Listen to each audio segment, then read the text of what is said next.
Maire de Lorient, député de Lorient, moi, je joue dans mon jardin. Et je suis très heureux que cette visite me permette en plus d'affirmer la continuité du programme FREMM dans sa durée. Et comme le disait le président Boissier tout à l'heure, c'est le plus grand programme naval européen. C'est un programme de haut niveau technologique.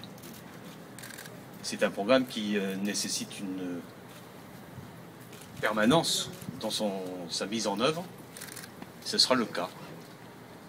Et ainsi, la marine, au terme du programme, aura 11 frégates performantes, permettant d'assurer une partie significative de ses missions, pas à elle seule, pas toutes, mais une partie significative de ses missions. Je dois dire aussi qu'avoir une visibilité de ce site à 10 ans, quand même une situation très particulière en ce moment en France et en Europe. Une entreprise et un site industriel qui a une telle perspective, on doit voir les choses avec un peu d'optimisme dans une période où parfois le déclinisme domine. Donc c'est aussi pour moi un message d'optimisme. Puis je suis aussi ravi de contribuer à ma place au fait que Pierre Moscovici s'amarine, parce que c'est un terrien et c'est un continental dans son histoire. Le fait qu'il vienne ici me fait très plaisir, à la fois comme l'Orientais, mais aussi comme ministre de la Défense. Ça montre l'intérêt qu'il porte à la défense. J'ai pu m'en rendre compte dans des arbitrages qui n'étaient pas simples. J'en profite pour rappeler que le budget de la Défense de 2013 sera exactement le même que celui de 2012, déjouant ainsi des pronostiqueurs déclinistes.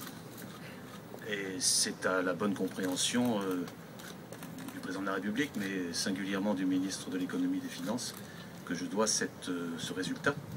Ce qui me permet de tenir les propos que j'ai tenus en commençant sur la pérennité du programme des frais. J'ajouterai un dernier mot que je reprendrai un peu plus longuement tout à l'heure, sur une conviction que j'ai déjà eu l'occasion de développer dans une autre enceinte. Il y a peu de temps, c'était à Brest. Comme ministre de la Défense, je considère, et le livre blanc certainement ouvrira des réflexions à cet égard, que l'enjeu maritime est majeur au XXIe siècle.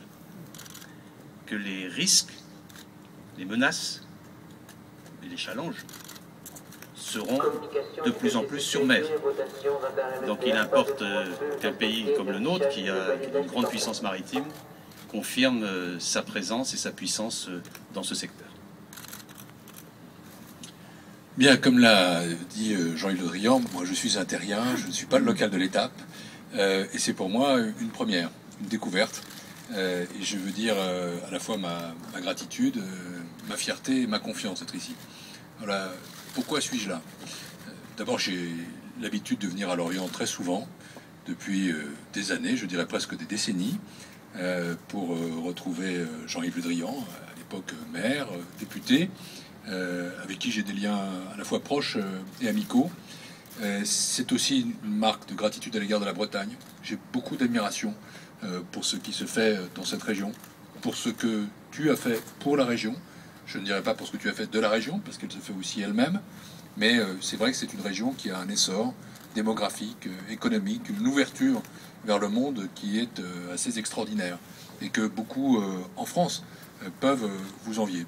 Gratitude pour Jean-Yves Le Drian qui m'a invité ici, car c'est un ami, ministre de la Défense de surcroît, et c'est vrai que ça me fait singulièrement plaisir d'être là à tes côtés dans ces fonctions nouvelles que nous avons. C'est un motif de fierté et d'intérêt.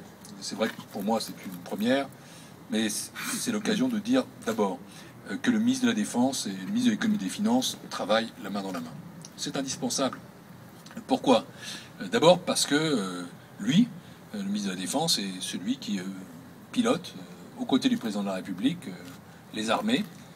Et moi, ministre de l'Économie et des Finances, je suis dans le gouvernement le représentant de l'État actionnaire. Or, DCNS est une entreprise publique contrôlée par l'État qui détient 65% de ses actions, le reste étant détenu par Thales.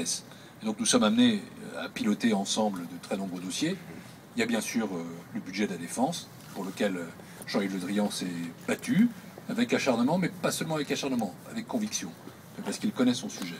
Et c'est vrai que du coup, les arbitrages ont été bons, mais simplement parce qu'ils ont été étayés, défendus, et parce qu'il a su montrer, mais il n'en était pas forcément besoin, qu'il y avait là une nécessité pour que la France puisse tenir son rang.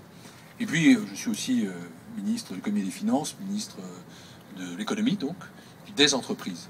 Et c'est vrai que c'est singulièrement plaisant pour moi d'être ici dans une entreprise qui, c'est vrai, a une visibilité à long terme sur ses commandes, plus de 10 ans, qui a des milliards et des milliards d'euros devant elle. On parle de la Marine nationale, on parle déjà de l'exportation vers le Maroc, peut-être encore d'autres idées. Et je pense que quand on a visité ce bateau, on comprend à quel point il y a dans l'industrie